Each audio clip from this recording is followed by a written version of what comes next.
Oxon 3 Comunicación Natural. Toyota. Renfe.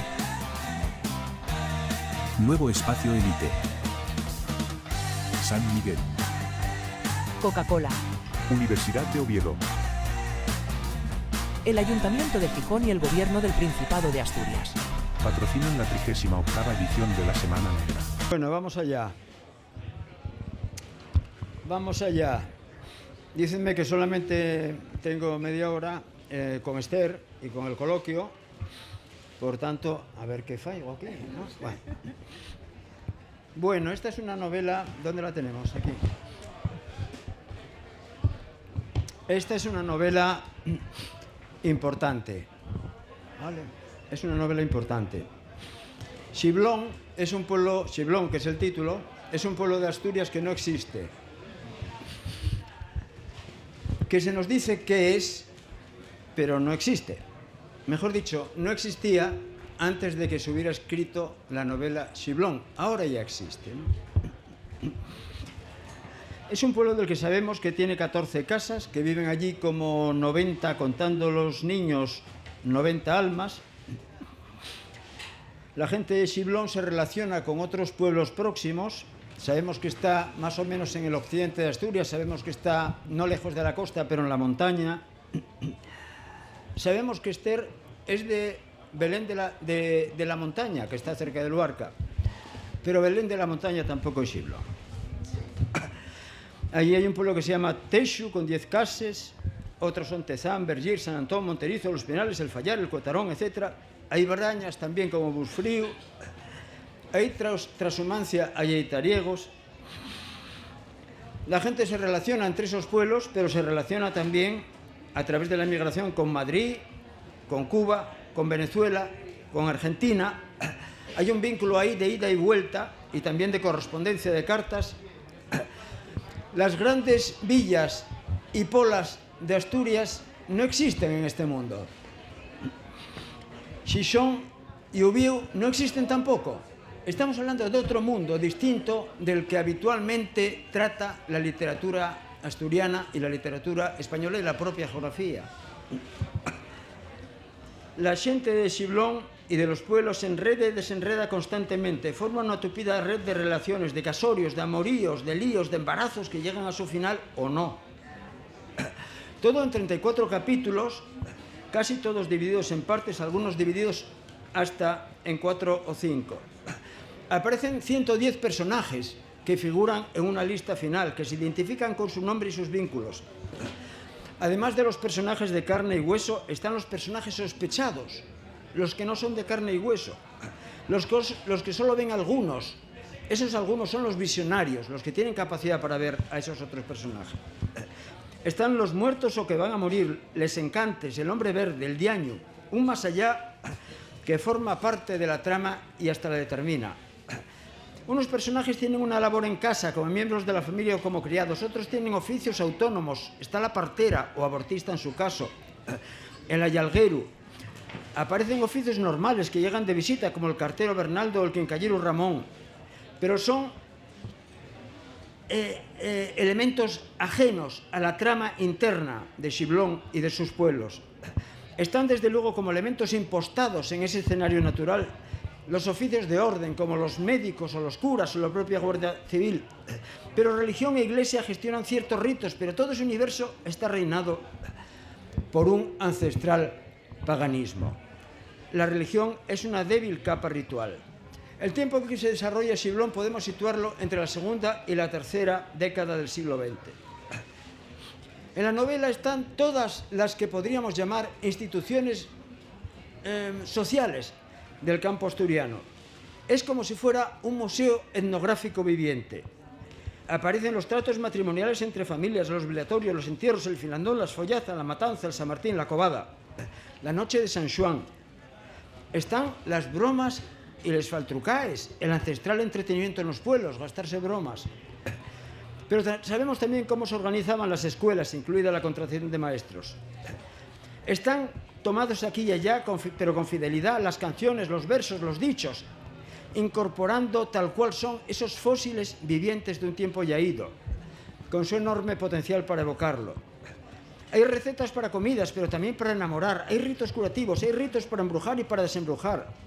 Hay plantas con efectos curativos, abortivos. Hay lobos a los que se culpa, como hoy. Incluso una remota memoria del oso.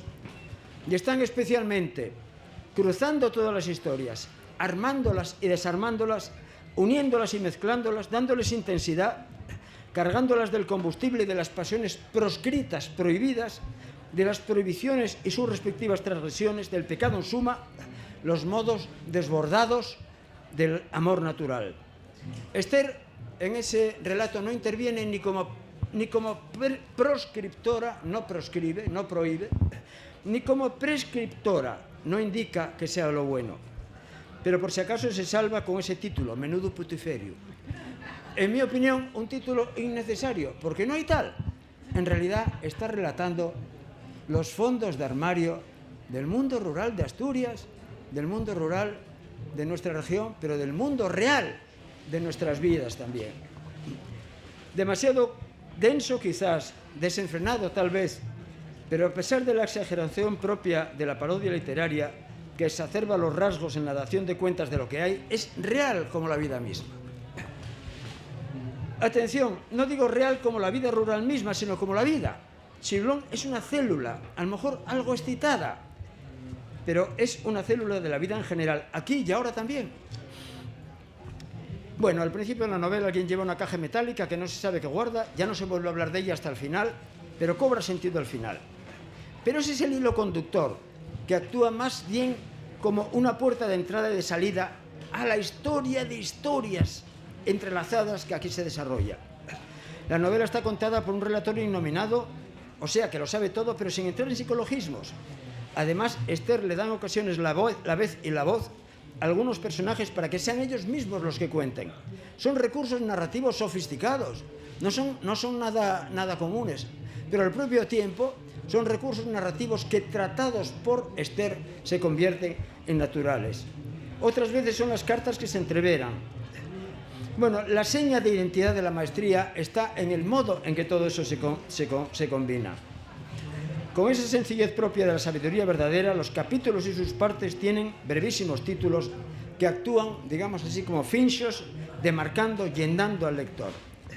El lenguaje que va en lengua asturiana es rico y con frecuencia poderoso. Es muy buena literatura, excelente literatura, pero su diestro manejo hace que entre con suavidad, con gusto, con verdadero placer. Las descripciones de cosas, hechos, sucedidos son extraordinariamente eficaces. También las de los personajes, dibujados a veces con 3 o 4 pinceladas, pero que bastan para dar cuenta de su carácter y función. La novela exuda un amor irredimible a la lengua asturiana, a su belleza primaria, primigenia, o lo que es lo mismo, a su modo de dar cuenta de la verdad de los hechos sin los rodeos y alardes estilísticos que por encerrarse en sí mismos nos apartan de aquella verdad. Una prosa trabajada a conciencia en lo que cuenta y en cómo lo cuenta. Se me ocurrió anotar esto. Con Esther, la lengua reyuz. Tengo anotado esto. Con Esther, el asturiano, el bable, digamos, face querer, que falta tiene. Es una prosa cautivadora y envolvente, mágica, capaz de devolver la vida a un modo de vida que consideramos pasado, pero que en realidad vive en el fondo de nosotros y sin cuya conciencia nos debilitamos por falta de base, tan expuestos a cualquier temporal como un árbol sin raíces. Esa función de la buena literatura, de dar vida a algo que hoy no existe, o apenas existe tal cual era, es lo que hace de ella, de esta novela, un prodigio. Lo llamo el milagro de Esther, y es el milagro de haber logrado, juntando todos esos elementos aparentemente dispersos de personajes sucedidos, historias reflejadas en viejas poesías y cantares, episodios distintos, en haber armado con todos esos elementos una realidad que parece que está perdida, pero que está ahí, que sigue ahí. Y vemos que está ahí, que sigue ahí, gracias a Esther. El milagro de Esther consiste en devolver la vida a un modo de vivir que llevamos dentro y sin el que no somos del todo, por lo menos no somos del todo. Bueno, yo veo a Esther capaz de provocar ese milagro como un hada madrina, como una bruja buena. Así la veo, dando vida a lo que parece que no tenía vida, devolviéndole a la vida. Para mí, lo digo con toda sinceridad, es un libro de lectura necesaria, absolutamente necesaria, para revitalizarnos. Es un verdadero reconstituyente.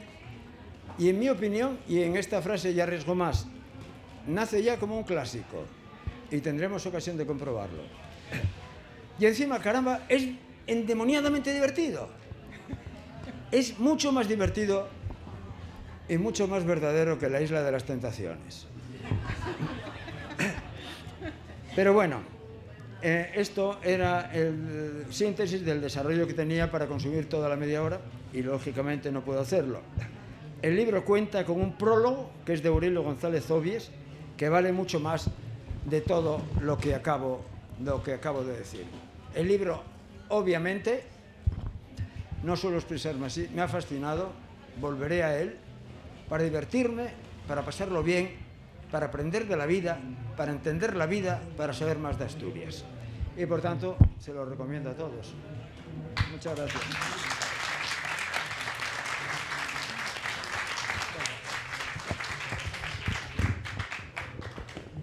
Bueno, muchísimas gracias, querido Pedro, primero por acompañarme, por aceptar acompañarme en esta presentación. Lleva a mí un grandísimo honor, pero además por esas palabras, que yo creo que nunca tuve una presentación igual, así que muchísimas gracias, de verdad. No, desde luego que no. Sí. Bueno, pues y el momento de agradecer, el mío agradecimiento también a las personas que fueron primeros lectores y correctores de la novela. Aurelio González Obies, amigo, por esas sugerencias y correcciones. Él fue el que tuvo en las manos el primer borrador y después los que fueron saliendo. Pues gracias a Aurelio por la portada tardiquina, tan guapa y tan afalladiza, por el prólogo que resume muy bien el contenido de la novela y sobre todo por aguantarme. A Ernesto, que la leyó y la releyó un montón de veces, y como buen crítico que lle, pues debo de agradecer todos los consejos, aportaciones, correcciones y sobre todo de organización. Y por ser de vez en cuando la censura. También a Orfeos Ediciones Clandestinas por esta publicación tan cuidada y sobre todo a Vicente por revisar el texto, por el diseño y la edición. Y por dar vueltas a la hora de la publicación para que todo quedara perfecto y también por la mi insistencia porque yo quería que saliera ya. Entonces di mucho la lata. Lo primero, digo vos que ya es muy difícil falar sobre lo que una escribe. Esta novela va a tiempo que la tenía en la cabeza y bueno, iba quedando. El primer borrador ya de abril del año 2020, pero a la vez escribió otras muchas cosas en estos años y la publicación pues fue retrasándose. Llevó un tiempo, sobre todo pues eso, cómo organizarla, porque tiene, como bien decía Pedro, muchas historias. Y bueno, está narrada en tercera persona, también ya fue dicho aquí que tiene distintos tipos de textos cuando falen los personajes pues están en primera persona y además en el libro está sangrado. Les da la voz. El libro está sangrado y distinta sangría para que se note ahí, bueno, notas de donde llueve. Son muchos los personajes que aparecen y Poro puso un apéndice al final para ayudar al lector a que pueda ir a ellos. También lleva un mapa de los lugares más importantes en los que transcurre la edición.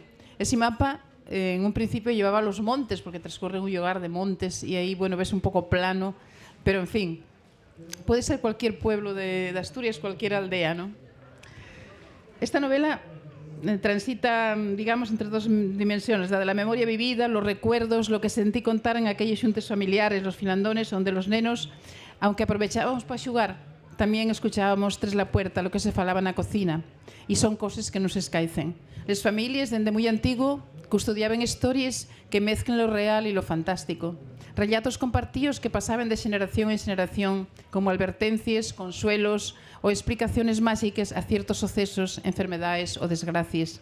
Los neños sentíamos cosas de lo más disparatado y yo na novela novelé, valga la redundancia, y de ellas veces inda exageré los sucesos. Tengo que decir que por veces pasélo muy bien escribiéndola, sobre todo en dellos pasaxes, divertíme contando, inventando e fabulando, aunque non todo é inventado, non?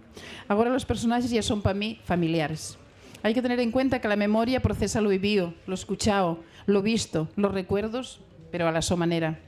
Y yo, colposo de tantas cosas sentíes y observáes, de tanto vivío, pues escribí todo lo que se me ocurrió y que de alguna manera espella una realidad y es testimonio de una época que se repite en el tiempo y yo creo que también ahora, ¿no?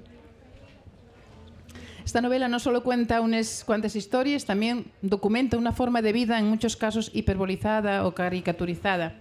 Cuenta muchas de las miserias humanas que por veces se esconden. Documenta una forma de resistir, de recordar, de sobrevivir, soportando las calamidades de la existencia y como consuelo explicaciones mágicas a ciertos sucesos, enfermedades o desgracias. Tensiones, desavenencias, relaciones extraconyugales, rivalidades familiares y otras muchas miserias tan presentes en las páginas de Xiblón, donde se entemed lo trágico con lo cómico, con tintes de humor que suavicen las duras escenas que en ellas espellen. Los personajes arrastran firías coleutives, incurables, rencillas de antaño y salen a relucir rencores del pasado, que de fecho non se foi de todo en Xiblón, onde la realidad confúndese adrede con la ficción. Una realidad que espella el primitivismo y la forma de sobrevivir a las calamidades de la vida, que inda güey tiene sentido y credibilidad. Debo decir, eso sí, que en Xiblón ficción y realidad van de la mano. Neste tránsito, lo ficticio entemese con lo mitolóxico, como una manera verosímil de narrar onde está presente la muerte, lo furtivo, lo prohibido, la violencia, el abandono y hasta la fe. Nestes páxinas los osietes cobren vida, los muertos vuelven y hasta resuciten, los animales sienten, los montes y les sebes esconden secretos y la endogamia y los apaños matrimoniales dan paso a todo tipo de escenas y sobre todo a consolarse fuera del nido matrimonial. Cualquier locura puede aparecer en la mayoría de los capítulos. En cualquier pueblo pequeño, en cualquier aldea, todo se sabe. Y es como si las paredes oyeren y los montes fueran transparentes y suceden muchas cosas. Magar que la novela transcurre en una época yonxana del siglo XX, güey, todo cambió, con todo lo que cambió la vida y la sociedad, siguen ocurriendo sucesos extremados y sigue vilordeándose, aumentándose y fabulando cuando hay pues sucesos un poco, digamos, escabrosos o espantosos. En fin, ya decir, la novela es testimonio de una época, pero mucho de lo que aquí se cuenta sigue vigente. Paréceme que sí, tú que la leíste. La novela tiene otros aspectos que se amiesten y se funden con el contenido. Realismo mágico o lo real maravilloso, como lo llamaba Alejo Carpentier. Esos páginas tan impregnadas por lo fantástico, lo mítico, lo inexplicable, ello asumido como real por todos. La mitología asturiana non solo é un espello del paisaxe, del contexto, sino de las dinámicas sociales que lo habiten.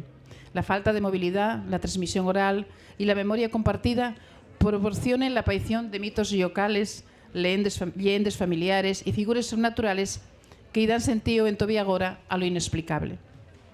Aquí los fechos no se conformen con ser narrados, multiplíquense, transfórmense y cobren vida en símbolos, visiones o presencias que desborden la lógica, pero que se admiten como reales. Una novela que nos somorgue en lo más complicado de las nuestras raíces culturales, con las pérdidas y también con las nuestras resistencias, y sobre todo con la capacidad humana tan frágil y tan luminosa de seguir contando, inclusive cuando parece que ya está todo dicho del pasado y que no nos queda nada que decir, pero que nos sienta mucho y el presente, lo que todavía tenemos presente, ¿no? Bueno, pues nada más. Muchísimas gracias. Ya nos queda un poco para el coloquio. Bueno, la novela, aparte de lo que he dicho, es un compendio de etnografía asturiana. Está lleno de detalles que no es necesario en este caso obtener pues, de los estudios de los etnólogos, ¿no?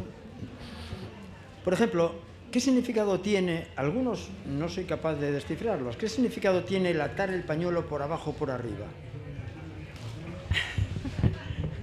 Bueno, yo creo que depende a veces de la etapa. En la aldea, sobre todo, era atado arriba, pero también abajo. Hubo épocas en que se llevaba atado abajo, pero tampoco sé mucho yo el significado en sí, ¿no? En algunas ocasiones aparece y resaltas que está atado arriba. Sí. Atado abajo. Bueno, yo creo que las más jóvenes, más bien atado abajo, una pañoleta atada abajo, y después la gente mayor, las mujeres, que además, una vez que se... Bueno, pues que se casaban ya tenían que mangar el pañuelo atado arriba e non poner colores ni esas cosas para non despertar. Pues eso. En fin. Que la campana mayor suene cuando el muerto, que la campana mayor suene cuando el muerto es varón y la menor cuando la muerta es una mujer, ¿es cierto? Sí, eso es verdad. Sí, sí, eso ya sí. O sea, los toques de campana estaban muy bien delimitados en la aldea, tanto para los muertos como para si había que tocar a fous y había que llamar para alguna cosa, muy delimitados, sí. Sí, sí. Ahora ya no sé si... No, la verdad es que no me paré a pensar, ahora como ya está todo informatizado, no sé si... Pero la campana es algo que a mí me impresiona muchísimo. Y tengo que decir que, por ejemplo, cuando de alguno de los míos murió, ese llegar allí y sentir la campana es lo que más impresiona muchísimo. Todos los años montas un Belén viviente. Se me ocurrió pensar que aquí montas también un Belén viviente y luego le das vida, ¿no? Que vas montando todos los elementos, todos los personajes, bueno, muchos más que los propios de un Belén, ¿no? De un misterio. Montas todos los elementos y lo que no consigues en el Belén viviente, no consigues por lo menos, bueno, físicamente, ¿no? En el Belén viviente de Belén de la Montaña de todos los años, de la que eres coordinadora o... Fuiste estada. Lo que no consigues, lo consigues en la novela, ¿no? Le das vida. Y es que en Belén nació el niño Jesús, no en Belén de Judá, sino en Belén de Valdés. Hay un escrito de Silverio Serra que lo encontró en el seminario de Ubieo, donde dice eso. Así que nosotros, como nos interesa, apropiámonos de ello y tal.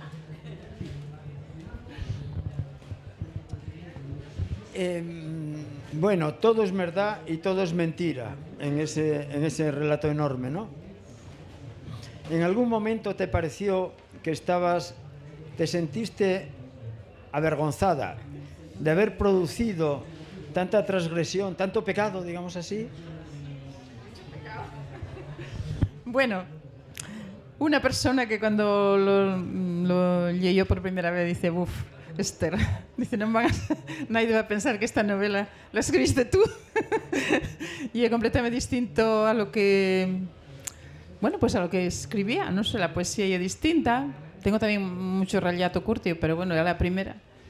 Yo qué sé, no sé, hay tantas cosas ahí. Muy sincera, fui sincera. ¿No te parece? Bueno, seguramente fuiste sincera. Lo que yo te reprocho es que experimentes ese sentimiento de vergüenza por haber sido tan sincera, ¿no? Porque en literatura lo inmoral es escribir mal. Y por tanto, esta novela podría verse como un tratado de moral, porque está bien escrita. Porque escribir bien es dar cuenta de la verdad de algo, que puede ser ficticio, pero que es verosímil. Y cuando das cuenta de la verdad de algo, estás desarrollando una labor que está más allá, incluso de lo humano, que es la de crear, y ahí no hay moral que valga más que la verdad misma, ¿no? Por eso no me arrepentí, aunque tenía un poco de censura detrás, no me arrepentí, yo seguí para adelante. Y bueno, que me digas tú eso, que es un grandísimo novelista, ya sabes que hay unas cuantas novelas tuyas, eso para mí y un afalago impresionante. Gracias, Pedro, de verdad, de verdad. Y sí, pues hay que ser sincero en ese sentido. Yo creo que hay que escribir lo que te dicta en ese momento, pues el corazón, vamos a decir, y todo, ¿no? Claro que sí. Y así lo oficié, de verdad. Sencillamente, en la escritura, como cuando pasa la electricidad por un filamento enroscado, en la literatura se enciende la mente en un momento determinado y en ese momento ya no eres tú el que tú crees que eres tú, el que escribe. Es otro tú que tienes dentro el que escribe, ¿no? Y de ese tú que te lleves dentro nunca hay que avergonzarse, ¿no? Bueno, en fin, que es una novela magnífica y que no leerla es perder el tiempo, de verdad, ¿eh? porque no creo que haya una ocupación mejor que hacerlo. Es lo que pienso. Venga, gracias, que nos mandan ya a acabar.